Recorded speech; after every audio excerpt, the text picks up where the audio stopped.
This program is supported by Main Street Bookends of Warner for books, toys, games, cards, gifts, and a gallery of local art. Main Street Bookends of Warner.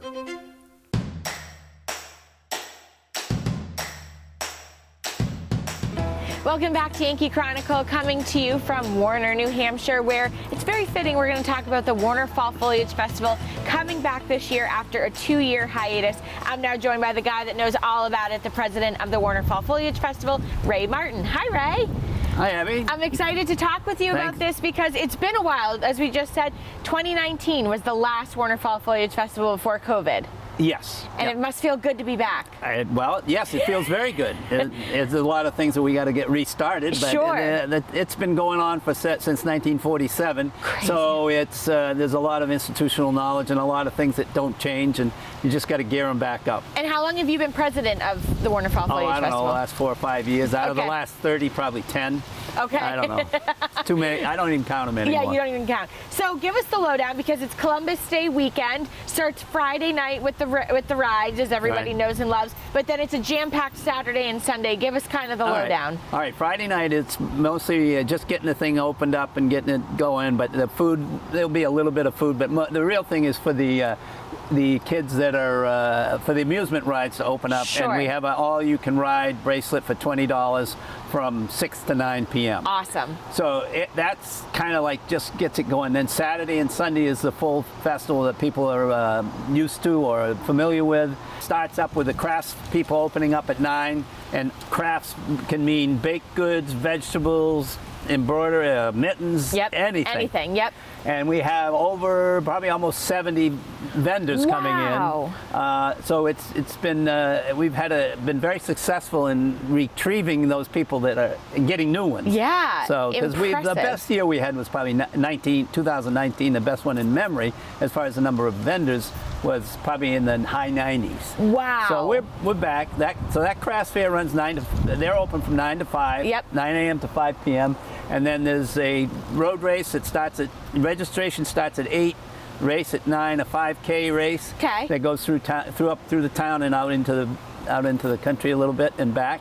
That's run, walk, but under your own power. Sure. And that goes off at 9:30, 5K, in other words, a little over 3 miles. And then there's the famous chicken and lobster barbecue. Ooh, yum. That opens up at 11:45 and serve until they're out of that day's allotment. Okay. And that's on Saturday, and they also come back Sunday if you miss it Saturday. Okay. But that's the chicken and lobster barbecue, and then there'll be a kids fun run in the afternoon. Ooh. Obviously the rides are running. Yes. And there'll be music down here. Friday night, there's music at the Main Street Warner. Yep. And that will be here. We have a full slate of musicians. It's all free. Wow. That you can come and it's on the schedule. The schedule of the musicians, the schedule of the festival is on our website. Important. And don't look on Facebook. I'm not proficient in that, so it might be a little off. Okay. But the festival's website. And it is an important thing to mention that everything is free. There's no gate to get in that you're paying and then paying additional. No. You come and enjoy what's here. If you want to call it a ticket, there's no tickets. Okay. So you don't have an entrance. And obviously you pay for the ride. Sure. But is a $5 parking fee. If you don't have a friend that lives in town, you can park at their house. Or you have time to make a friend to find one in town. And so the parking and the parking is a free shuttle bus that brings you back into town. And so it's about a mile away. Yeah. You could walk it, but some people do. Yep. Yep. And then goes on all day Saturday until the music is probably up until 10:30 or 11. I don't look on the schedule, but it's in that time frame.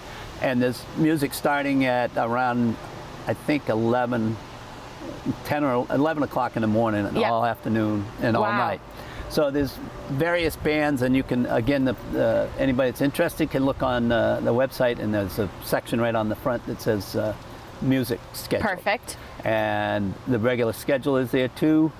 So that's and then Sunday is everything else is pretty much the same as I just explained. But Sunday it will be the grand parade is at 1 o'clock, and that's where the theme of this parade is. I'll try to say it right. Fantastical tales of old. Ooh, I like it. Of all time, or something like that. So that will be the theme of the parade, and various organizations and families will build floats featuring foliage. Love it. And they'll be part of the parade that comes through town. It's starting at 1 and lasts about 20-25 minutes, going right through the center of town. And YCN will be bringing you the parade, which will be fantastic. Yeah. And then rides all day Sunday, and then it ends Sunday afternoon. About 5:30, 6 o'clock, 5 o'clock. Good to mention. And Columbus Day weekend, as yes, always. And not Columbus Day. Yes, right. Columbus This Day is weekend. Friday night, Saturday, and Sunday. Monday we have to clean up.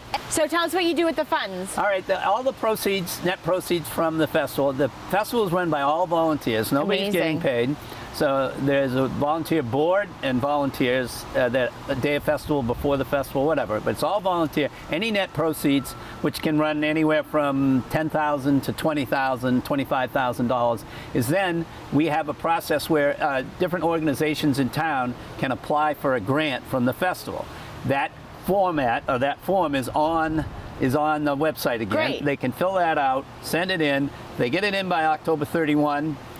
Then we review those and see how the festival did, and then those funds are given out to the, by ranking. Sure. We provide some kind of ranking, and those are given out, announced in our annual meeting in January. Amazing. Of the festival. So it's I would estimate over the 75 years, it's got to be probably $700,000. Wow. Many organizations and towns and things you see around town, including this stage, have been partially or fully funded by the festival. Incredible. So I call it our mini United Way. Oh, I like that. Fantastic. And before I let you go, as we just talked about, we were talking about everything is free, but you accept donations, and it's important that you accept donations. There'll be people running around selling, going around and asking if you want to buy a booster ticket. Sure. So there's a raffle, cash raffle there, plus about 60 or so donated crafts that you can get. But the raffle is $300 for first, $200 for second, and $100 for third. And that's a cash raffle. Got it. And you can see people, and you can also donate online. There's a donate button on our website. Perfect. Ray Martin, that was a full 5 minutes of everything having to do with Warner Fall Foliage Festival. You're back this year, which is super exciting, and thank you for giving us the lowdown. Well, thank you, Abby. Thank I appreciate it. When we return, the New London Police Chief, Emily Cobb, will tell us about a unique gathering, Faith and Blue. But first, a thought from one of the underwriters of today's Yankee Chronicle. Stay with us, everyone.